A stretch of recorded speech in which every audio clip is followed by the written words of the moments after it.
I think he had some idea, but probably not the full extent. Yeah. Right. There was probably the fact that they were willing to sell Twitter to him should have told him. They were just, I mean, it was just, Jack Dorsey, all these other people. It was, they were just these figureheads, and it was, I mean, the inmates were running the asylum. Yeah. And it was probably on some level, there was some part of it that was somewhat ideological. There was a way that Elon felt like the wrong person ideologically to take over Twitter. But I mean, after a decade of the stock going nowhere, they were just completely exhausted.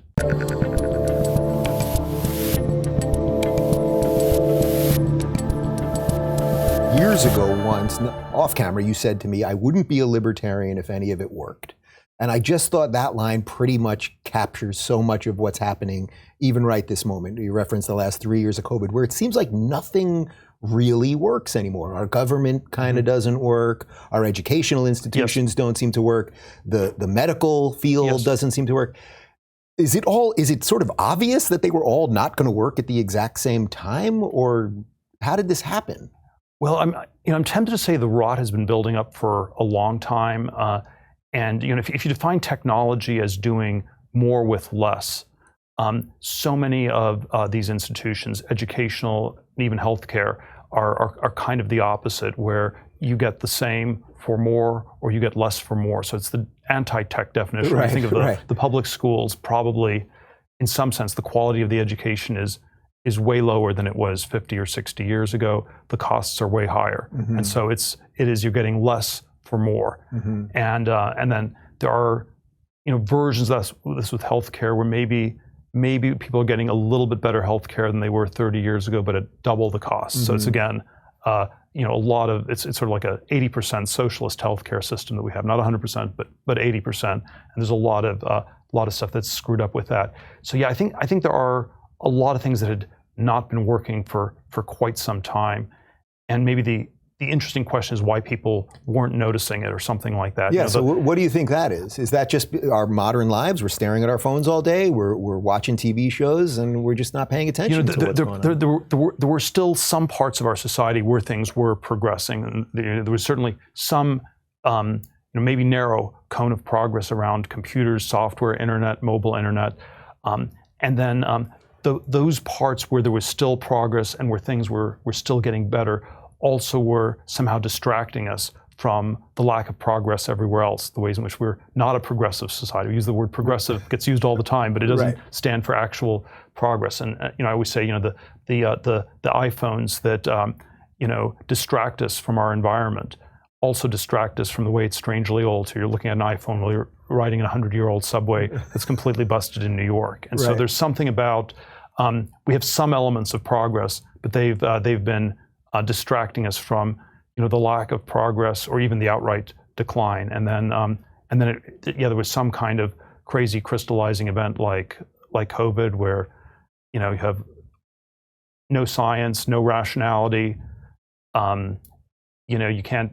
It takes a long time to even get the vaccine approved. The FDA is just a blocker. All these things, don't work that well. They still work relatively better in the U.S. than many other countries, but all sorts of things are really off. So as the guy that was the first outside investor in Facebook and sort of, at the beginning of the tech boom 20-something years ago, were you thinking about some of that then? Or was anyone talking about the fact that we might all get distracted by so much information and so much nonsense and scrolling and all of this stuff that everything else will just kind of slide away and we won't even know? Like, was there any inkling of some of that? Well, I didn't. I think it's always a little bit unfair to put too much of the blame on Silicon Valley for this, where there was some innovation in Silicon Valley. There was a sense in which it probably was not quite enough. There was this manifesto that my venture capital fund put out back in 2011, where the tagline was, they promised us flying cars and all we got was 140 characters. And it wasn't meant as an anti-Twitter argument per se. Like Twitter, is a good business. It's good for the several thousand people that work there. Maybe there were slightly too many, but for at least for the several thousand that are left, it's a good business. It's it somehow was transformative in some way, but it wasn't enough to take our whole civilization to the next level. and this was so. I think Silicon Valley was doing some things, but it was not enough. And then there were arguments that it didn't have to all be in Silicon Valley. They weren't building flying cars in Silicon Valley. They weren't building flying cars anywhere else. Right. So since you mentioned Twitter, let's just do an Elon thing for a second. As you watch the guy buy this thing, obviously you guys did PayPal together and everything else. Do you think he realized what a freaking headache this thing was going to become, and how crazy the product under the hood actually was? There was probably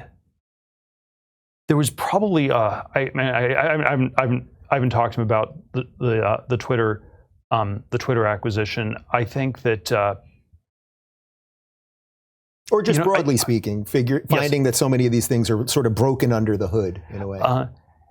I think he had some idea, but probably not the full extent. Yeah. Right. There was probably the fact that they were willing to sell Twitter to him should have told him. They were just. I mean, it was just. Jack Dorsey, all these other people. It was. They were just these figureheads, and it was. I mean, the inmates were running the asylum. Yeah. And it was probably on some level, there was some part of it that was somewhat ideological. There was a way that Elon felt like the wrong person ideologically to take over Twitter. But I mean, after a decade of the stock going nowhere, they were just completely exhausted. Yeah, you can only lose money for so long. I don't know that much about business, but they didn't lose money, but they didn't. If you look at the Twitter price, the day at the end of the first day of trading, so you price the IPO, it closes on day one, and I forget what the exact number was. Oh, I think it was roughly the same, right? It was roughly the same as at the point where Elon offered to acquire it. So it had gone nowhere in a decade, in a context where a lot of tech stocks had gone up. So I think they were just completely exhausted, and it was sort of a plea for help. And then Elon probably on some level realized it, and on some level didn't realize quite how. But, please take this company from us, and you can hear that as Elon, you're wonderful, you can do a great job, or we're just really, really exhausted. And it probably was some combination of both. Right. So, all right. So let's shift a little bit. I want to talk to you. One of the things that we've covered an awful lot on my show in the last 2 months is a lot of the globalist stuff and the WEF and the meetings in Davos and all of these things. And I always try to say when I'm doing these things on the show, it's like I don't have a full sense of how much influence these organizations actually have versus just they give these crazy speeches, we all kind of freak out about it, but what are actually the policies? And then on the other hand, you see someone maybe like a Justin Trudeau who seems like he really is incorporating a lot of the policies of the WEF. So as someone that you've been to some of these things over the years, right? Like, what do you make of what actually goes on there? I assume you're usually kind of on the outside, even if you're there, just because of your political leanings. I went to the WEF 3 times, 2008, 2009, 2013, so I haven't been in about a decade.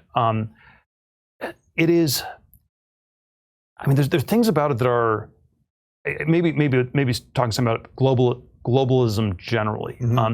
It is somehow this official ideology.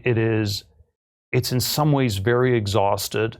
So I think the tide is going out. The high watermark year was probably 2007, and it's been going out in some way for 16 years, but it's been going out very, very slowly.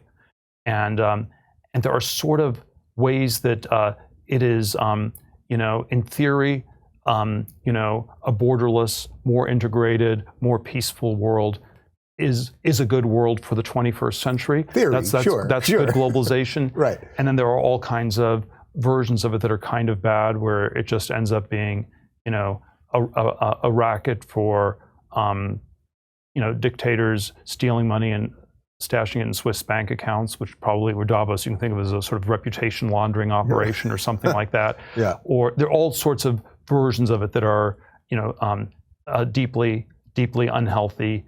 And I think it has been on this kind of autopilot where it just keeps going, even though it's very exhausted. I think it's been exhausted for 15 years. If you're looking for a more unfiltered lens into the world of tomorrow, check out our tech playlist. And if you want to watch full interviews on a wide variety of topics, watch our full episode playlist, all right over here.